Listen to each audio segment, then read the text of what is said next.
Normally सुनते रहते हैं bank audit, statutory audit, management audit, company audit, internal audit, ऐसे टर्म्स को हम सुनते रहते हैं। सबसे पहले हम देखते हैं कि ये जो ऑडिट का टर्म है वो कहाँ से ड्राइव हुआ है।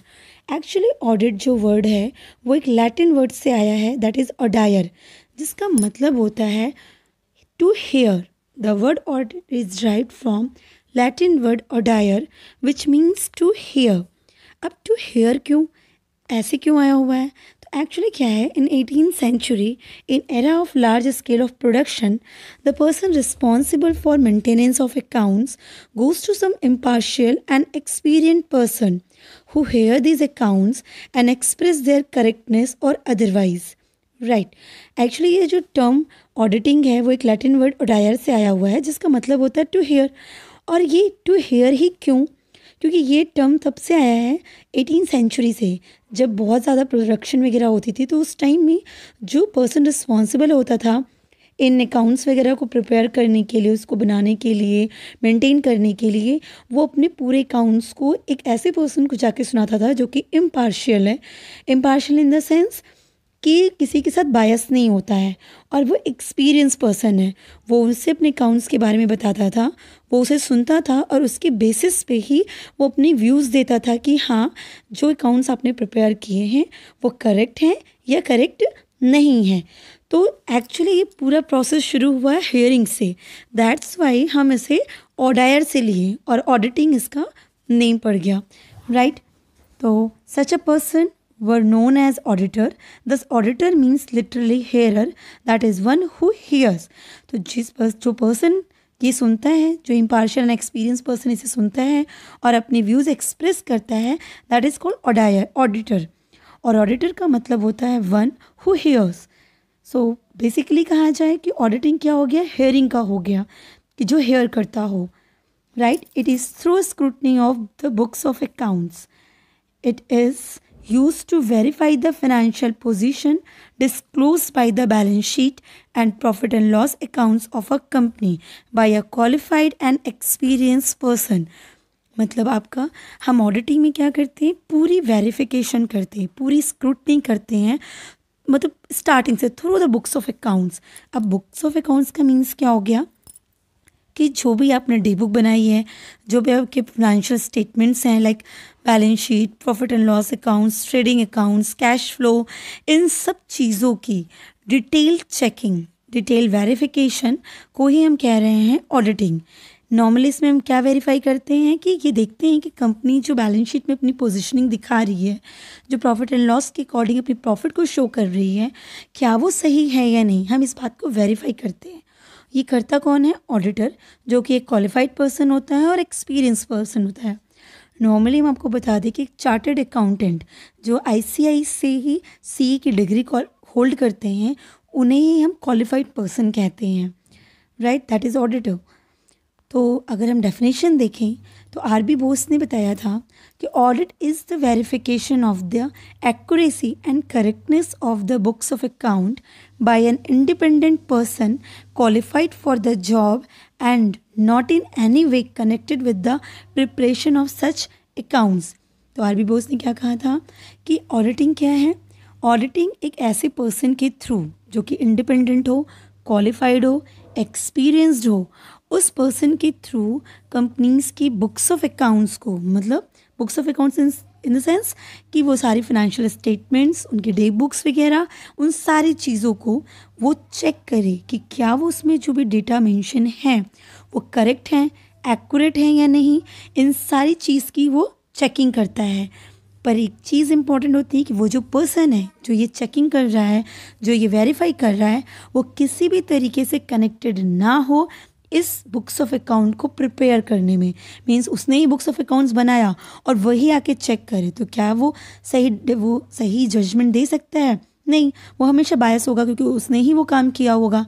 तो बीइंग एन ऑडिटर ज़रूरी है कि आप चेक करें कि आप इंडिपेंडेंट हो, आप अनबायस्ड हो, आप इम्पार्शियल डिसीजंस दें। तो ये RB बोस के अकॉर्डिंग है। हम नेक्स्ट डेफिनेशन देखते हैं। Auditing may be defined as inspecting, comparing, checking, reviewing, vouching, ascertaining scrutinizing, examining, and verifying the books of account of a business concern with a view to have a correct and true idea of its financial state of affairs. Financial state of affairs means वो सारे financial statements, books of accounts means उसके day books वगैरह, वो सारी चीज़ें ही आपकी financial state of affairs कहलाते हैं। तो राइट, तो एक ऑडिटिंग क्या हो गई?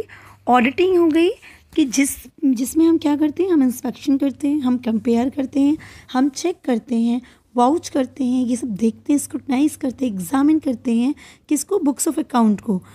किसकी? बिजनेस कंसर्न्स की।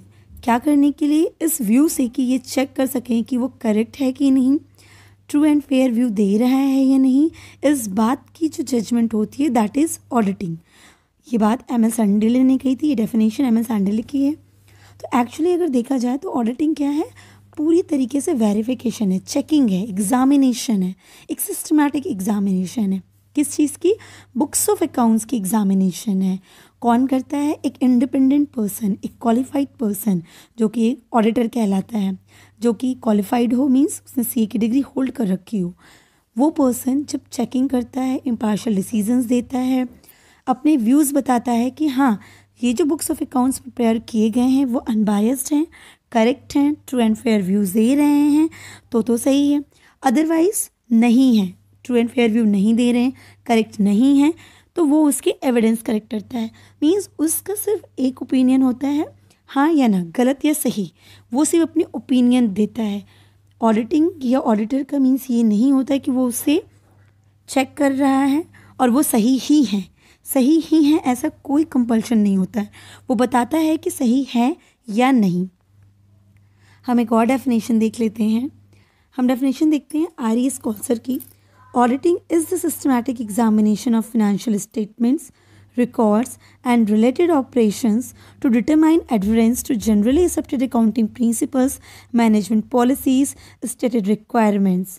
तो आर स्कॉलर ने कहा कि ऑडिटिंग एक सिस्टमैटिक एग्जामिनेशन है फाइनेंशियल स्टेटमेंट्स की, उन रिकॉर्ड्स की, जिसमें ये बात हो कि जो भी बिजनेस कंसर्न ऑपरेशंस कर रही है वो सही तरीके से रिकॉर्ड है कि नहीं, वो उन अकाउंटिंग प्रिंसिपल्स जो जनरली एक्सेप्टेड अकाउंटिंग प्रिंसिपल्स होती हैं, गैप लाइक गोइंग कंसर्न्स, तो ये इन सब चीज़ों को फॉलो करते हैं कि नहीं, मैनेजमेंट की पॉलिसीज़ सही हैं कि नहीं, जो भी कंपनीज एक्ट के रूल्स एंड लॉ है उन सारे एक्ट्स एंड रूल्स के अकॉर्डिंग बनाए गए हैं कि नहीं, इन सब चीज़ों की एक सिस्टमैटिक एग्जामिनेशन ही ऑडिटिंग कहलाती है। तो अगर हम ये कहें कि ऑडिटिंग, इन कंक्लूजन ऑडिटिंग क्या है, तो auditing is an critical examination, right, books of accounts of a business and investigated. Audit is done by an independent person qualified for the job to check whether books of account adhere to generally accepted accounting principles, management policies and stated requirements। Means what? कि audit एक critical examination है किसकी? Books of accounts की, जो business कर रही है, जो बिजनेस बनाया हुआ है, एक इंडिपेंडेंट पर्सन के थ्रू ये पूरा वर्क होता है, जो चेक करता है कि जो भी बुक्स ऑफ अकाउंट्स हैं वो अकाउंटिंग प्रिंसिपल्स को देखते हुए बनाए गए हैं कि नहीं, मैनेजमेंट की पॉलिसीज़ करेक्ट हैं या नहीं हैं, और अदर्स जो भी एक्ट्स के रूल्स के लॉज हैं उन सबको फॉलो किया गया है कि नहीं। तो अगर हम इन शॉर्ट कहें तो ऑडिटिंग में हम एग्जामिनेशन करते हैं बुक्स ऑफ अकाउंट्स की, जिसमें जो ऑडिटर होता है वो अपनी व्यूज़ देते हैं कि जो भी ये फाइनेंशियल स्टेटमेंट्स हैं वो ट्रू एंड फेयर व्यू दे रहे हैं या फिर नहीं दे रहे हैं, ये इनकी चेकिंग करता है। और ये जो एग्जामिनेशन और ये चेकिंग होती है और जो इसके व्यूज़ होते हैं वो व्यूज़ को, वो उसके ओपिनियन को वो एक्सप्रेस करता है, जहाँ वो एक्सप्रेस करता है वो दैट इज़ ऑडिट रिपोर्ट। और अपने व्यूज़ और ओपिनियन को बैक सपोर्ट देने के लिए उसके पास को सपोर्टिंग डॉक्यूमेंट्स होने चाहिए, दैट इज़ ऑडिट एविडेंस। इन सब के बेसिस पे ही ऑडिटिंग कंप्लीट होती है। तो अगर हम इस ऑडिटिंग के ऑब्जेक्टिव्स की बात कर लें तो बेसिक ऑब्जेक्टिव क्या हो गया? Verification of accounts and statements, then detection of error और फ्रॉड, चेक करना कि कहीं कोई फ्रॉड हो रहा है, कोई गलतियां हैं, उसे डिटेक्ट करना और उसे प्रिवेंट करना, प्रिवेंशन ऑफ एरर और fraud. These three are basic objectives of auditing. Appointment of auditor, यहाँ अपॉइंटमेंट ऑफ ऑडिटर मतलब कंपनी ऑडिटर है। तो एवरी कंपनी वेदर पब्लिक और प्राइवेट, हर कंपनी को करनी होती है किसकी अपॉइंटमेंट? कंपनी ऑडिटर की, चाहे वो पब्लिक हो या फिर वो प्राइवेट हो।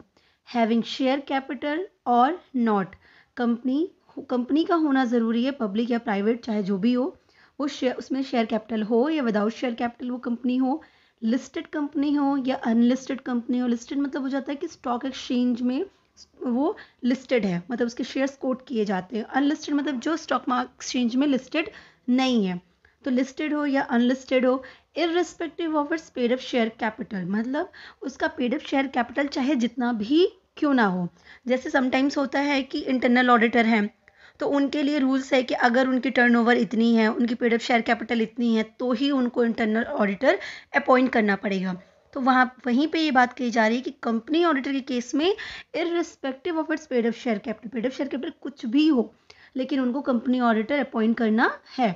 मस्ट अपॉइंट एन ऑडिटर और auditors to audit its annual account. कोई भी कंपनी चाहे वो पब्लिक हो या प्राइवेट हो, शेयर कैपिटल के साथ रजिस्टर हो या विदाउट शेयर कैपिटल हो, लिस्टेड हो या अनलिस्टेड हो, उसका पेड अप कैपिटल चाहे कुछ भी हो, लेकिन उसे कंपनी ऑडिटर की अपॉइंटमेंट करनी होगी। किस लिए? उसके एनुअल अकाउंट्स के लिए।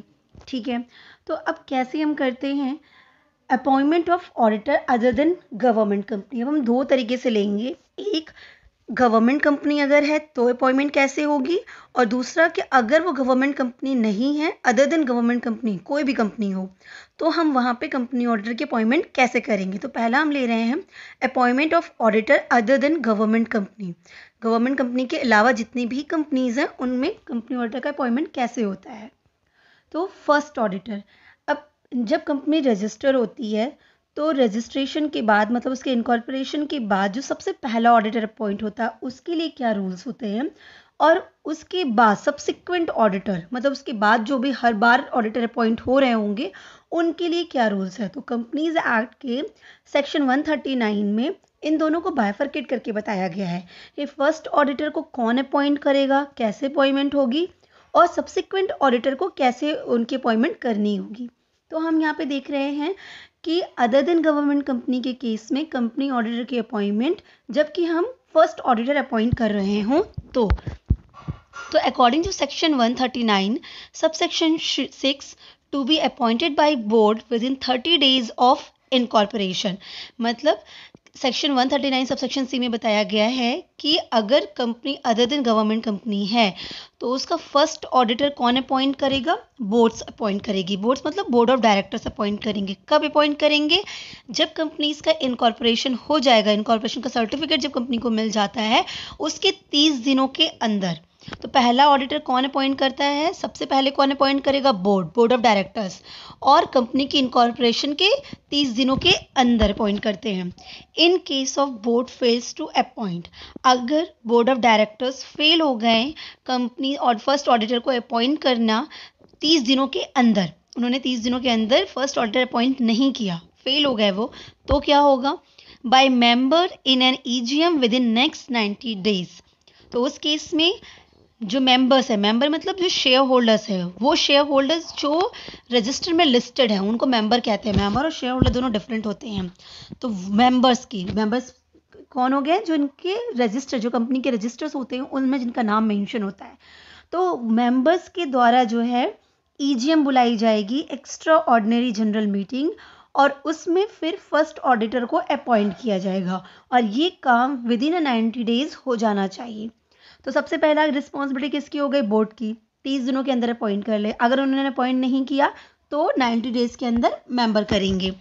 सच auditor will hold office till the conclusion of first EGM। अब इस मीटिंग में जो भी ऑडिटर अपॉइंट होगा उसका टेन्योर क्या रहेगा, वो कब तक के लिए उस कंपनी का फर्स्ट ऑडिटर रहेगा? जब तक कि उसकी फर्स्ट EGM नहीं हो जाती है। Till the conclusion of first EGM, first EGM होने तक वो फर्स्ट ऑडिटर अपॉइंटेड रहता है। उसके बाद जो है फर्स्ट EGM में दूसरा ऑडिटर अपॉइंट किया जाएगा। तो till the conclusion of first EGM ये अपॉइंटेड रहेगा। ओके, अब हम बात करते हैं सब्सिक्वेंट ऑडिटर की। तो subsequent auditor to be appointed by member in AGM. यहाँ पे सब्सिक्वेंट ऑडिटर मतलब बाद में जो ऑडिटर्स आने हैं उनको कौन अपॉइंट करता है, उनको मेंबर्स करते हैं। कब करते हैं, एनुअल जनरल मीटिंग में। क्योंकि देखिए आप first auditor till the conclusion of first AGM तो फर्स्ट ऑडिटर अपॉइंट रहा। अब जब एजीएम हेल्ड होगी तो उस एजीएम में एनुअल जनरल मीटिंग में कौन लोग होंगे, मेंबर्स होंगे। तो मेंबर्स डिसाइड करेंगे नेक्स्ट ऑडिटर कौन होगा, सब्सिक्वेंट ऑडिटर्स कौन होगा। Okay, auditor hold office from conclusion of that AGM, that is first AGM, till the conclusion of sixth AGM। अब इस AGM में जो ऑडिटर अपॉइंट हुआ, मतलब आपके फर्स्ट AGM में जो ऑडिटर अपॉइंट हुआ, वो ऑडिटर कब तक होल्ड करेगा ऑफिस को, till the conclusion of sixth AGM, sixth annual general meeting. तो इसका मतलब क्या हो गया कि एक ऑडिटर का टेन्योर, फर्स्ट ऑडिटर को छोड़ के दूसरे जो नेक्स्ट ऑडिटर, उसके बाद जितने भी ऑडिटर आते हैं उनका जो टेन्योर होता है वो कितने ईयर्स का हो गया, 5 ईयर्स का। क्योंकि एनुअल जनरल मीटिंग हर साल होने वाली है। तो पहले में अपॉइंटमेंट हुई और उसके बाद वो कब तक होल्ड करके रखेंगे, सिक्स्थ AGM तक। मतलब 5 साल तक वो क्या रहेंगे, ऑडिटर रहेंगे। और सिक्स्थ AGM, जब सिक्स्थ AGM होगी तो उस AGM में डिस्कशन होगा और नए ऑडिटर को अपॉइंट किया जाएगा, किसी नेक्स्ट ऑडिटर को। अब जो नेक्स्ट ऑडिटर अपॉइंट होगा फिर वो कब तक होल्ड करेगा, next sixth annual general meeting तक। मतलब लास्ट जब उसके बाद से, जब से वो अपॉइंट हो उसके बाद की 6 जनरल, लास्ट की 6 जनरल मीटिंग जो होगी उस मीटिंग में उसका टेन्योर खत्म होगा और नेक्स्ट ऑडिटर अपॉइंट होगा। क्लियर है।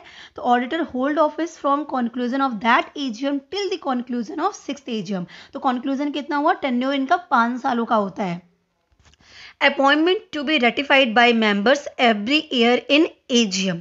अब जो अपॉइंटमेंट हुई सब्सिक्वेंट ऑडिटर की फर्स्ट AGM में, राइट, अब उनकी जो रेटिफाइड मतलब सारे मेंबर्स एग्री करेंगे, रेजोल्यूशन पास होगा कि हाँ ये ऑडिटर है, मोशन ड्राइव होगा।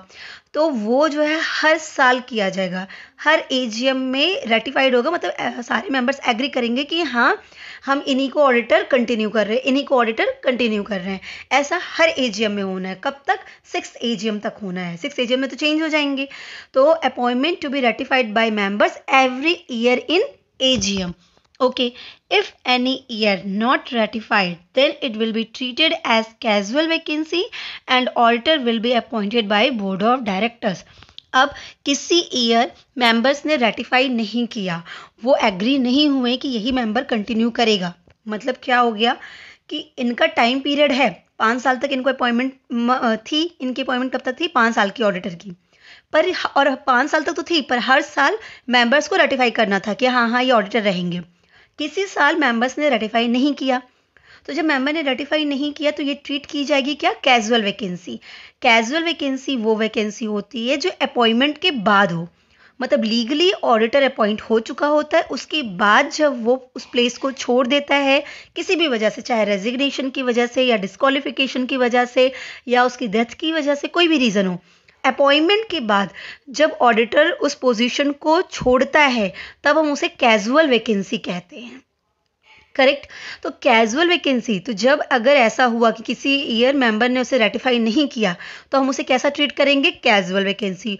और कैजुअल वैकेंसी को कौन अपॉइंट करता है, कैजुअल वैकेंसी को कौन फिल करता है, बोर्ड ऑफ डायरेक्टर्स। इसका मतलब जब उन्होंने रेटिफाई नहीं किया तो अब जब नेक्स्ट ऑडिटर जो अपॉइंट होगा वो कौन अपॉइंट करेगा, बोर्ड ऑफ डायरेक्टर्स अपॉइंट करेंगे। Okay, casual vacancy filled by board of directors, but if vacancy due to resignation then it must be filled by member in AGM। कोई भी casual vacancy होती है उसको फिल करने की responsibility किसकी होती है, बोर्ड ऑफ डायरेक्टर्स की। पर अगर कैजुअल वैकेंसी अराइज हुई है रेजिग्नेशन की वजह से कि ऑडिटर ने खुद रिजाइन कर दिया कि मुझे आगे कंटिन्यू नहीं करना है, तो in that case auditor, next auditor को जो अपॉइंट करना होगा वो बोर्ड ऑफ डायरेक्टर्स अपॉइंट नहीं करेंगे, उसको एनुअल जनरल मीटिंग में मेंबर्स अपॉइंट करेंगे। क्लियर है। तो क्लियर क्या हुआ कि सब्सिक्वेंट ऑडिटर होते हैं वो अपना एक बार अपॉइंट होने के बाद सिक्स्थ AGM तक चलते हैं। मतलब एक कंपनी ऑडिटर का जो टेन्योर होता है फर्स्ट ऑडिटर को छोड़ के बाकी जो भी ऑडिटर अपॉइंट होते हैं उनका जो टेन्योर होता है वो 5 सालों का होता है। 5 ईयर्स के बाद जो है वो नेक्स्ट ऑडिटर आते हैं, पर हर साल उनको रेटिफाइड किए जाना होता है। अगर किसी साल मेंबर रेटिफाई नहीं करते हैं, एग्री नहीं करते हैं, तो हम उसे कैजुअल वैकेंसी ट्रीट करते हैं और बोर्ड ऑफ डायरेक्टर्स उस वैकेंसी को फिर फिल करते हैं।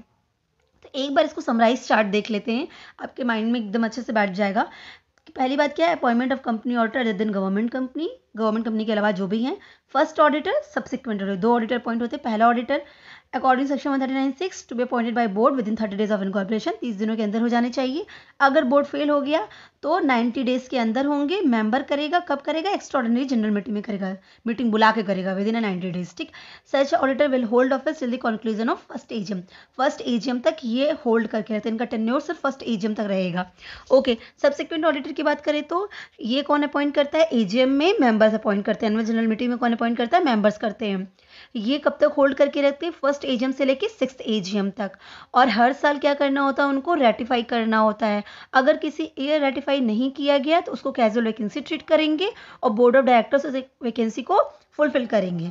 और casual vacancy fill by board of director, but if vacancy due to resignation then it must be filled by members in AGM. अगर रेजिग्नेशन की वजह से हुआ तो एजीएम में मेंबर्स उस ऑडिटर को अपॉइंट करेंगे, नेक्स्ट ऑडिटर को। ओके, अब हम सेकेंड केस देखते हैं। सेकेंड क्या था? Appointment of auditor in case of government company. वो तो अदर देन गवर्नमेंट कंपनी हो गया। अब गवर्नमेंट कंपनी के केस में, गवर्नमेंट कंपनी मतलब जहाँ पे मोर देन 50% होल्डिंग जो होती है वो स्टेट गवर्नमेंट की हो, central government, partly state government या पार्टली सेंट्रल गवर्नमेंट, मतलब स्टेट गवर्नमेंट की पूरी हो 51% से ज़्यादा, या सेंट्रल गवर्नमेंट की हो, या पार्टली स्टेट और पार्टली सेंट्रल दोनों की मिला के हो।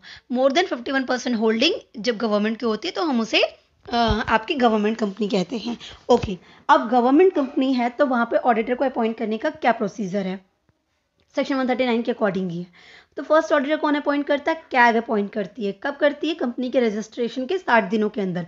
वहाँ पे 30 दिनों के अंदर था इनकॉर्पोरेशन और बोर्ड अपॉइंट कर रही थी। यहाँ पे कौन करता है? कैग। कैग कौन हो गया? Controller auditor general of India. CAG ये जो है गवर्नमेंट की ऑडिट करते हैं, गवर्नमेंट को होल्ड करते हैं, गवर्नमेंट के ऑडिटर्स होते हैं वो। तो ये कैग की जो टीम होती है वो फर्स्ट ऑडिटर को अपॉइंट करती है, controller auditor general of India. CAG कब करती है? 60 दिनों के अंदर, कंपनी के रजिस्टर होने के 60 दिनों के अंदर। If CAG fails to appoint, अगर कैग ने अपॉइंटमेंट नहीं की, किसी भी रीजन से 60 दिनों के अंदर अपॉइंटमेंट नहीं हो पाई, तब कौन अपॉइंटमेंट करेगा? बोर्ड करेगी। कब? नेक्स्ट 30 डेज में। The board shall appoint the first auditor within next 30 days. और नेक्स्ट 30 डेज में बोर्ड ऑफ डायरेक्टर्स अपॉइंट करेंगे first auditor. If boards to fail appoint due date within due date the board shall inform to, अगर 30 दिनों के अंदर board भी appointment नहीं कर पाई, वो भी फेल हो गई, तो बोर्ड क्या करेगी? इन्फॉर्म करती है। किसको इन्फॉर्म करेगी? मेंबर को। Member of the company shall appoint within 60 days at an EGM. ठीक, तो जब बोर्ड ऑफ डायरेक्टर्स भी फेल हो गए तो एट लास्ट कौन करता है? मेंबर। कौन की? कंपनी की मेंबर करती है। तो मेंबर करेगी कितने दिनों में? 60 दिनों के अंदर, नेक्स्ट 60 डेज के अंदर। और क्या बुला के करेगी? Extraordinary general meeting. ऑब्वियस सी बात है, एजीएम तो होगी नहीं, एजीएम की ड्यू डेट तो पहले से डिसाइड होती है। ऐसे केस में हमें एजीएम ही बुलानी पड़ेगी, एक्स्ट्राऑर्डिनरी जनरल मीटिंग। तो वो कब हम बुलाएंगे? With in 60 days. तो पहली रिस्पॉन्सिबिलिटी फर्स्ट ऑडिटर को अपॉइंट करने की किसकी हुई? कैग की हुई। कैग फेल हो गया तो बोर्ड करेगी 30 दिनों के अंदर। बोर्ड भी फेल हो गई तो नेक्स्ट 60 डेज के अंदर मेंबर करेगी। ठीक है, अच्छा, देन सब्सिक्वेंट ऑडिटर की बात करें तो सब्सिक्वेंट ऑडिटर के लिए CAG shall appoint the subsequent auditor within 180 days from the commencement of the financial year. जो सब्सिक्वेंट ऑडिटर हैं उनको भी अपॉइंट करने की रिस्पॉन्सिबिलिटी किसकी है? कैग की है। पर इसको जो टाइम पीरियड दिया जाता है फाइनेंशियल ईयर शुरू होने से, फाइनेंशियल ईयर कब शुरू होता है आपका? 1 अप्रैल से, और नेक्स्ट ईयर के 31 मार्च को एंड होता है।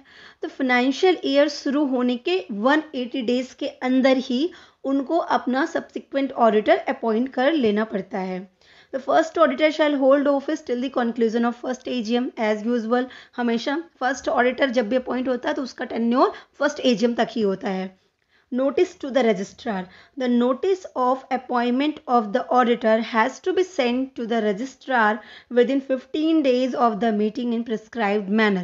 अब जो भी कंपनी ऑडिटर अपॉइंट होता है उसकी नोटिस हमें रजिस्ट्रार को भेजनी होती है। कंपनी के जो रजिस्ट्रार होते हैं उन्हें हमें भेजनी होती है। ठीक है, रजिस्ट्रार ऑफिस में उनको कब भेज देते हैं? 15 दिनों के अंदर। आपकी मीटिंग होने के बाद, डिसाइड होने के बाद, जो भी मीटिंग में डिसाइड हो गया, मान लो कि अगर हम बात करें गवर्नमेंट कंपनी को तो उस केस में अगर फर्स्ट ऑडिटर की बात कर रहे हैं तो बोर्ड भी फेल हो गई, और मतलब कैग भी फेल हो गई, देन बोर्ड भी फेल हो गई, देन मेंबर ने अपॉइंट किया तो मेंबर की ईजीएम जिस डेट को एंड हुई उससे 15 दिन लेंगे। अगर बोर्ड नहीं कर रहा तो बोर्ड की मीटिंग के 15 दिन।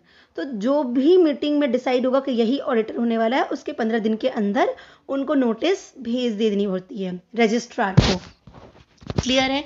तो ये हो गया आपका सब्सिक्वेंट ऑडिटर। इसका भी एक बार माइंड में आप देख लेते हैं। Appointment of auditor in case of government company, first auditor, subsequent auditor. First auditor, पहली रिस्पॉन्सिबिलिटी कैग की with in 60 days of registration of a company. CAG fail हो गया तो कौन आ जाएगा लाइमलाइट में? बोर्ड आ जाएगा। बोर्ड नेक्स्ट 30 डेज के अंदर करेगा। अगर बोर्ड भी फेल हो गया तो वो किसको इन्फॉर्म करेगा? मेंबर को, और मेंबर नेक्स्ट 60 डेज में एजीएम बुला के अपॉइंटमेंट कर देगी। और सब्सिक्वेंट ऑडिटर की बात करें तो फाइनेंशियल ईयर शुरू होने के 180 दिनों के अंदर ही उनको सब अपना ऑडिटर अपॉइंट कर लेना होता है। First auditor hold office first AGM तक। ओके, अभी हम आपको आगे आने वाले वीडियोस में बता देंगे कि ऑडिटर्स की जो अपॉइंटमेंट होती है, मतलब एक ऑडिटर जो अपॉइंटमेंट होती है वो उसका टेन्योर तो 5 साल का हो गया। फर्स्ट ऑडिटर को छोड़ने के बाद जितने भी ऑडिटर होते हैं उनका टेन्योर कितना होता है? 5 ईयर्स का होता है। उसके अलावा इनकी कूलिंग पीरियड भी होती है। जैसे एक ऑडिटर अगर एक बार अपॉइंट हो गया तो नेक्स्ट टाइम वो उसी कंपनी में अपॉइंट हो सकता है कि नहीं? 5 सालों के बाद नेक्स्ट टाइम फिर से वो अपॉइंट हो सकता है कि नहीं? तो नहीं, कूलिंग पीरियड चलता है। तो कूलिंग पीरियड भी 5 ईयर्स का होता है। जैसे अगर आप इंडिविजुअल हो और आप कंपनी ऑडिटर अपॉइंट हो गए एक कंपनी के, तो कंपनी ऑडिटर अपॉइंट होने के बाद आप 5 साल तक होल्ड किए, 5 साल तक आप वहाँ के कंपनी ऑडिटर रहे। अब जैसे ही आपका टाइम पीरियड खत्म होता है, आपका टेन्योर खत्म होता है, तो इन दैट केस अब नेक्स्ट 5 ईयर्स तक, क्योंकि जो दूसरा ऑडिटर अपॉइंट होगा वो भी 5 सालों के लिए अपॉइंट होगा, तो नेक्स्ट 5 ईयर तक आपका कूलिंग पीरियड चलेगा। आप नहीं अपॉइंट हो सकते हो, राइट? अब कौन? दूसरा ऑडिटर अपॉइंट होगा 5 साल तक। उसके बाद आप फिर से अपॉइंट हो सकते हो सेम कंपनी में, लेकिन एक अपॉइंटमेंट के बाद आपका कूलिंग पीरियड चलता है। द सेम केस अगर आप फर्म है तो फर्म का 2 कॉन्सिक्यूटिव टर्म चलता है। फर्म का 2 कॉन्सिक्यूटिव टर्म मतलब उनका भी 5-5 साल का होता है। तो 5 साल उन्होंने एक बार लिया पहला टर्म, फिर सेकंड टर्म लिया, ठीक है? 2 साल मतलब 10 साल तक वो रह सकते हैं। फिर 5 ईयर का उनका कूलिंग पीरियड चलता है, फिर एक टर्म का उनका कूलिंग पीरियड चलता है। तो वो मैं डिस्कस करूँगी लेटर ऑन। तो आई होप आपको क्लियर हो गया होगा appointment of company auditor according to section 139। Wish you all the best.